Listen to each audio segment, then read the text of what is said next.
Marine reacts to SCP-001, also known as When Day Breaks, Ikea, featuring Dr. Sumerian and Alex Chorley. As always, I'm going to be leaving a link to the original video and channel down in the description below, so go ahead and make sure that you check them out. So, we've already seen When Day Breaks Part 1 and Part 2 by itself. And now, there's one that it has to do with Ikea. I'm assuming the Ikea one in this is going to have some of the people that are currently trapped in there. And if you think about it, I mean, I'm pretty sure you've already seen the Ikea SCP that they're kind of stuck in there. And it's very rare that they would actually find the exit to actually get out of there while being pursued by the mannequins or employees, whatever you want to call them.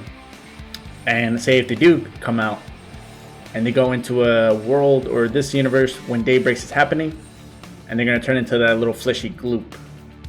Now, I have also seen another one featuring on London, and there's another one that I saw came out somewhat recently with the old man. So I'm going to be excited to start getting a look into those as I've already seen those SCPs and try to see how these two SCPs are really going to connect. But before we get into the actual video, don't forget to like, subscribe, it really does help me out a lot. That notification bell right there. That way you get notified every time I do upload. Sometimes uploading twice a day, typically working on them in the morning, and releasing them in the late afternoon to late evening. That way when y'all get off work, you enjoy these videos at your leisure. So, without further ado, let's go ahead and see what SCP-001 or When Day Breaks Ikea is all about. Good day everyone and welcome back to SCP Illustrated, entry log 110. I know it's been a while, but here I am, and today we are exploring the When Day Breaks storyline again, this time inside the Infinite Ikea. I would like to extend my thanks to Dr. Sumerian for writing this with me. As by now you should know that this is an Apollyon level SCP, and this video does contain scenes of sustained threat, strong language, and strong violence. And without further ado, let's begin. The following data release has been authorised by the following council members and administration staff.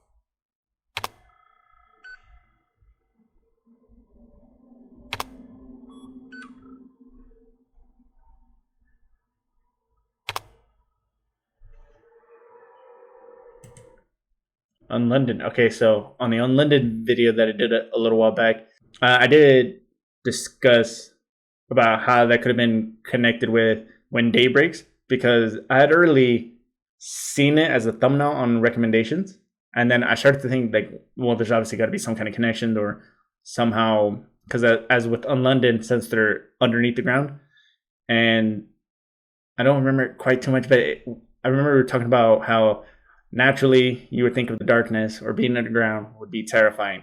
But when it's in an instance that you actually don't go out, in this case, when day breaks, because of the sun, now you're terrified of the light, which is where you should feel more comfortable. So it was the whole like complete opposite type thing. So I'm assuming that this one is supposed to be after the on London one, When Day Breaks, or if there's even like maybe a little canonical story or some kind of little bit of a canon as far as other SCPs being related to When Day Breaks.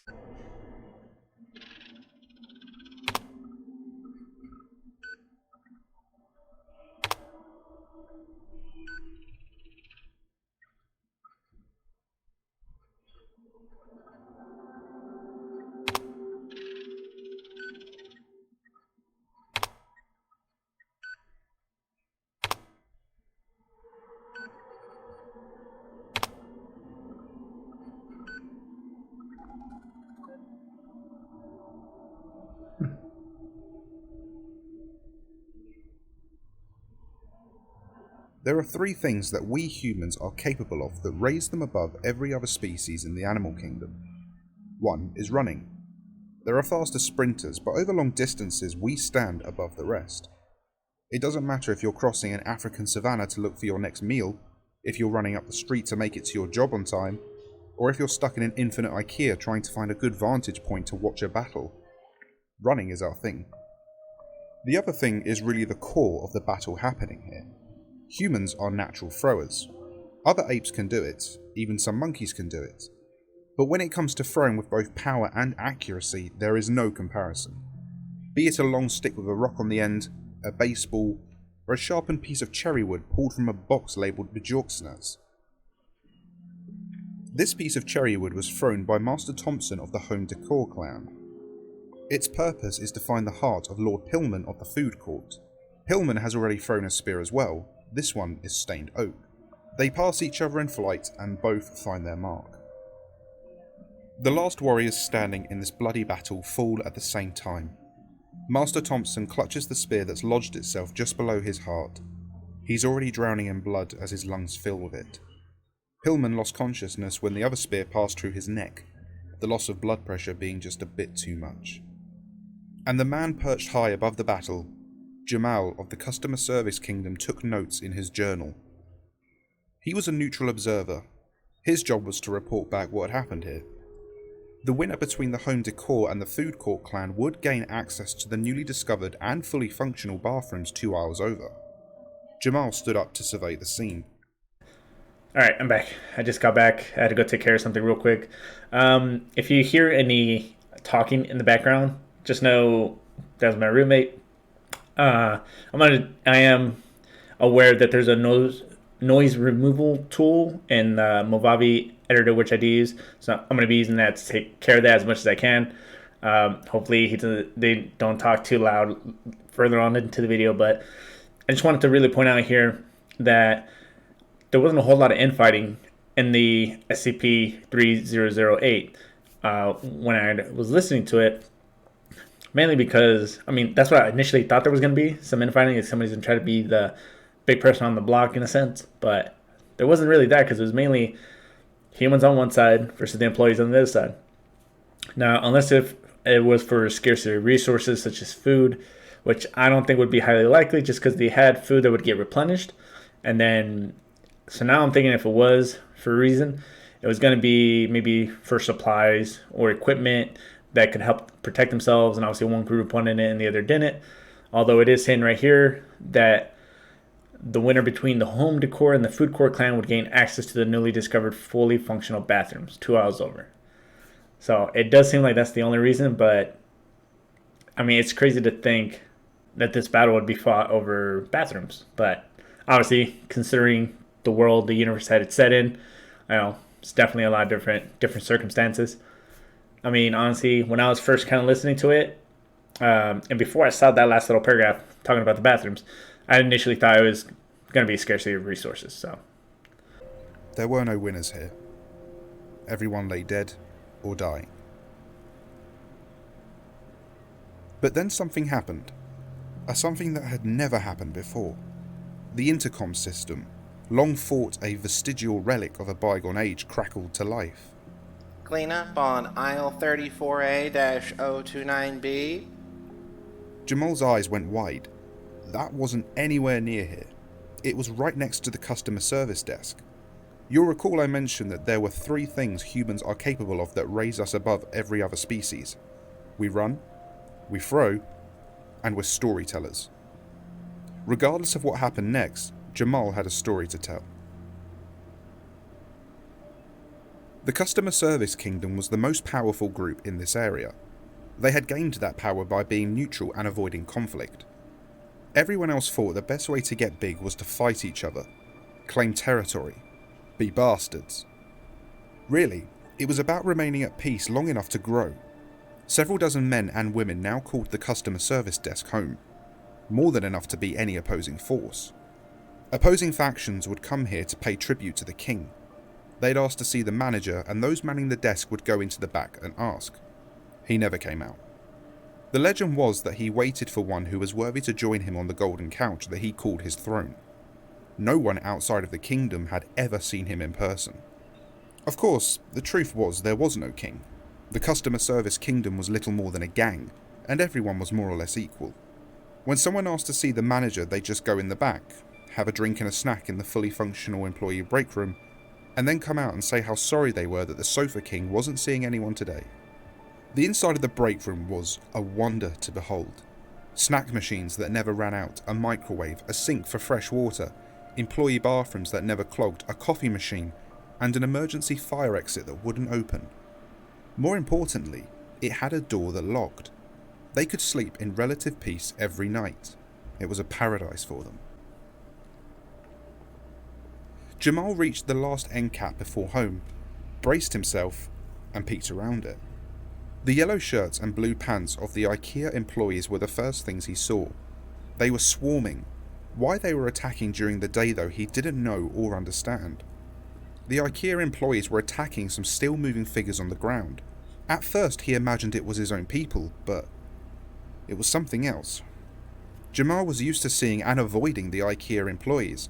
They were misshapen, half-human monsters of flesh. But here on the ground were more monsters. These with no clothing at all. The Ikea employees kept hitting them, but they weren't bleeding and they didn't die. The employees continued the beating in silence. Whatever had happened here, the other members of the kingdom were nowhere to be seen. He was about to turn and run when a massive hairy hand settled on his shoulder. The man who owned it spoke in a hushed whisper. Come with me if you want to live. The man let out a low chuckle. I've always wanted to say that. But seriously, you'll die if you stay here. The two men silently ran away. The two men had managed to find an aisle that was currently free of staff. The creatures were still milling about somewhere nearby, shuffling across the floor in squeaky, poorly shaped shoes. But for the moment they were alone. Sonny, the hairy-handed man, stopped and crouched down. What the fuck happened? It all started with the door. We were all waiting for you to get back. Most of us were inside the break room, relaxing, eating, or resting. Starla noticed it first. We have no idea how long it was like that, but the emergency exit had swung open. The wind was... God, it felt so good. And we could see the sunlight outside. Starla stood up while most of us were still stunned, and she went outside. Suddenly, the emergency exit door just swung open. Because as far as I know, the only way that there was like a in and out type of entrance or exit was through the front entrance / exit. So interesting that it's another door, like another way out. But obviously, this is most likely going to be when the creatures from SCP-001 when day breaks actually come into play. At first it was... God, it was beautiful. Seeing her there, standing in the sunlight, watching the wind blow through her hair. Then she turned to look back at us, and her face was melting. What do you mean, melting? I don't know. She was melting. First her face, then the rest of her. Thomas ran out to help, but he started to melt too, and I closed the damn door. Jesus. We were still trying to figure out what to do an hour later when there was this dull thump on the door. I could hear Starla and Thomas on the other side. They were begging us to come out, to join them in the sun. I pushed one of the vending machines in front of the door and the rest of us scattered. It didn't stop. They kept knocking, pleading with us. And then they started to pound. The door started to creak, the vending machine moved. We tried to hold it shut, but all of us together couldn't do it. They were screaming at us, told us to let them in. Then I don't know what to call it, but a long, skinny arm reached into the crack and grabbed Misha. She got dragged out screaming, and the rest of us ran. I heard the door open up behind us, and I didn't see anyone else make it out. That's a hell of a story. Sonny nodded and, for the first time since Jamal had known the man, started to cry.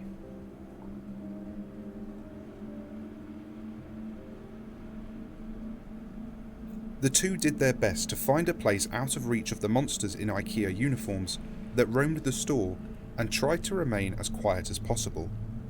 Their current location was atop several boxes of painted black desks.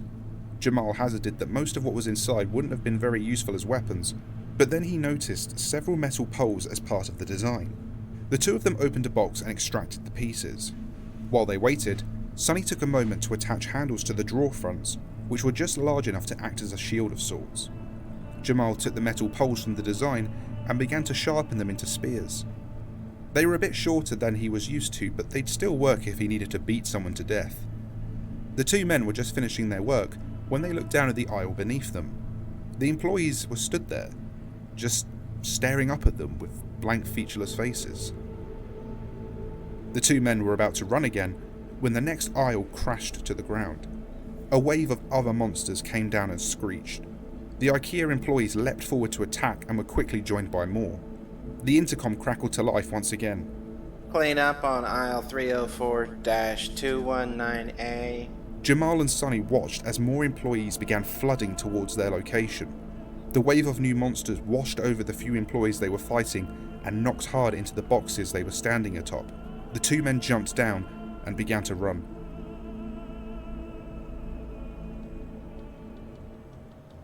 At first it went well. Then the two men ran into another battle between the melted monsters and the employees.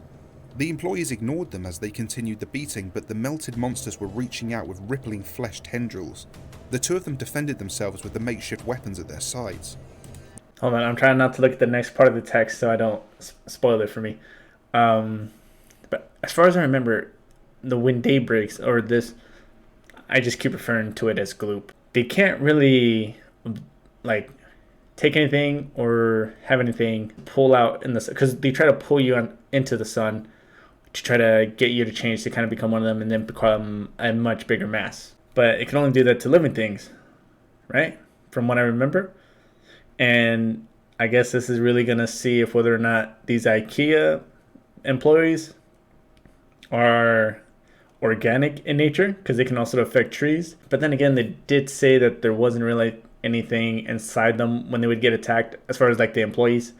If I'm remembering correctly from the SCP-3008 one. But I mean, honestly, so far as I've seen with the past two when daybreaks, typically doesn't have a very good happy ending. So I don't have necessarily high hopes for Jamal and Sunny, but you know, we can always see how well they do though. The creature that reached for Jamal was about a foot taller than him and covered in bleeding red marks. It had already seen some fighting, it seemed. A long tendril reached out with alarming speed and Jamal deflected it off the draw shield they'd made. The creature screeched to him in an echoing voice and continued the onslaught.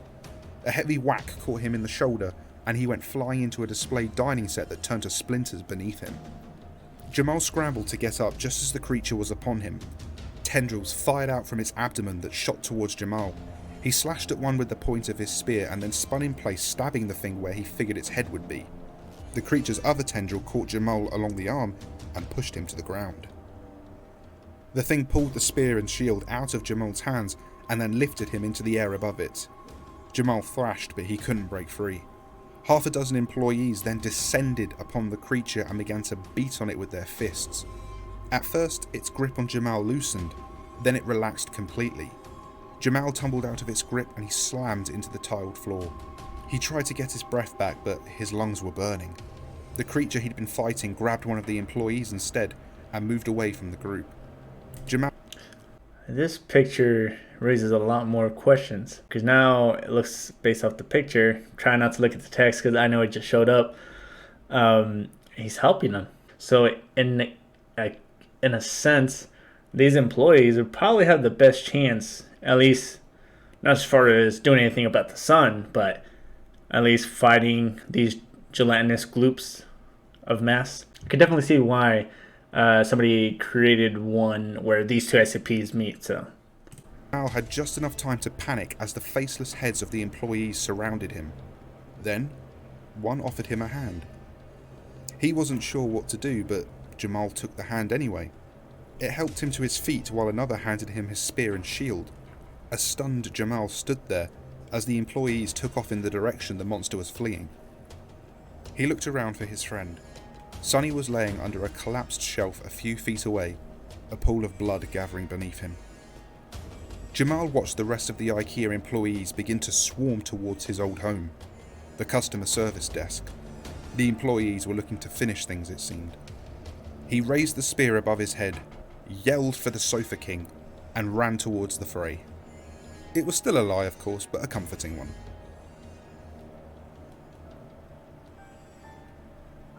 The fray, it turned out, was dying down considerably. Jamal stood there just on the other side of the help desk looking around for anyone he recognised. A few familiar faces were there with him, surveying the broken remains of the customer service kingdom. The help desk had been retaken and the Ikea employees were milling about now aimlessly. The few melted monsters left from outside were being dragged behind the desk and into the break room.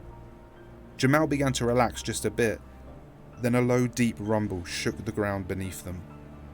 The employees stopped and turned just as a wave of flesh came pouring out from behind the help desk. Jamal ran forward and began to stab it with his spear. As he engaged in battle, he saw other members of his own crew fighting as well. He smiled, happy to know some had made it out after all. The employees had joined them and were beating on the wall of flesh too. The fleshy mass extended several tendrils which grabbed at everyone they could reach, both employee and human. Jamal was lifted by his ankle high into the air. He swung his short spear helplessly as he dangled in front of it. Then, all at once, the flesh wall began to retract back into the break room. He, several of his fellow humans, and a few employees went with it. He was dragged across the carpeted floor, past the vending machines and out of the emergency exit with amazing speed. It was a moonless night outside, accompanied by a soft breeze. He could hear the flesh monster that held him humming in the darkness. Holy shit, man. I don't know what it is, but so far, even with the other two SCP-001 When Day Breaks videos, it kind of always just hits you right here in the feels, because it's always, I mean, honestly, like, even I know they're written as documents, these could literally be like little mini movies, which it kind of feels like it is with this right now, but it looks like they were getting dragged out, and I guess we'll see. I mean, I was gonna say we'll see if whether or not what effect it may or may not have on the employees, but then again, they're not technically organic from what I remember. But we see that it's dragging Jamal out, but he is lucky that it is night, so it's not gonna affect him. And that was one of the ways I believe was the better ways to travel. I'm still curious to know why is it the employees decided to help him. Like, what was the deciding factor? What was just, like, what happened? Because it kind of seemed like it came out of nowhere. Especially, I think the first clue was when him and Sunny weren't on top of that big pile of boxes. And then all of a sudden they see two employees just looking up at them blankly, aimlessly. When before they would say that whenever they were just kind of roaming, that they're walking around. They're not just staying in one spot and, like, staring at you. So. And then the night was lit by fire. He barely had time to react as a helicopter came roaring from behind the Ikea with flamethrowers blasting. Whoever was inside had impeccable aim, burning the flesh monster and avoiding the captives. The flesh wall screeched in pain and released them. The employees scrambled to their feet and ran back into the Ikea while the humans lay stunned on the ground. Jamal and several other humans had half a mind to run into the Ikea themselves, but when they looked, the emergency exit was just a plain brick wall. While they processed this, the flesh wall retreated into the nearby woods, screeching all the way. The helicopter landed nearby and men in black armor began to quickly gather them together. He didn't know who these people were or what the symbol on their armor meant, but he imagined they had quite a story to tell. Alright, let's go ahead and talk about that for a minute. So, first off, I want to say, hopefully, in the editing process, I'm able to get rid of a little bit of that background noise. So I guess my biggest question as far as this has to be, too, in terms of how and why did that exit gate open? Because there was never really an explanation on it. And the fact that you could only come in and out through the front entrance was a little just weird for me. I don't know. I mean, it might just be it was written that way, but I felt like there should be some sort of reason. And also with the employees all of a sudden starting to actually help the people in there, there's no real specific reasoning as to why that did happen. I do want to say, though, at the very least, this one has some form of happy ending, but I can't say that for an exact guarantee, just because I feel like I should know the logo that was on the person's armor that set fire to the gelatinous glue, but I can't remember what that symbol is, or if it even is a symbol, if I should know the symbol by this point. So I'm curious to see if this would end up extending or going on a little further, kind of like a part 2. And also just wanted to say one last thing as far as, for example, taking Jamal, who was kind of our main character in this one, that imagine you're stuck in IKEA when you went in there originally. your life immediately went crazy, and then all of a sudden you see an opening to get out of there, but then you see that that's just another SCP when day breaks, and that Jelena scoop coming in, and now all of a sudden there's all this craziness. You're thinking now that the sun's it's gonna kill you, that it's gonna make your face melt. So you're coming back in, and you're just on a roller coaster of emotion. I mean, the fact that this guy hasn't broken mentally, which I can't say for a fact he has or hasn't, is incredible. I mean, just sort of mental toughness. That's gonna go ahead and be it for this video. Don't forget to like, subscribe, it really does help me a lot. Hit that dislike button if you didn't like it, helps me improve the channel. If you're curious to see what's coming up next, check the list down below in the description. You're gonna see 5 from top to bottom. It's gonna be how I view them. But until then, I'll see you all in the next video. Bye.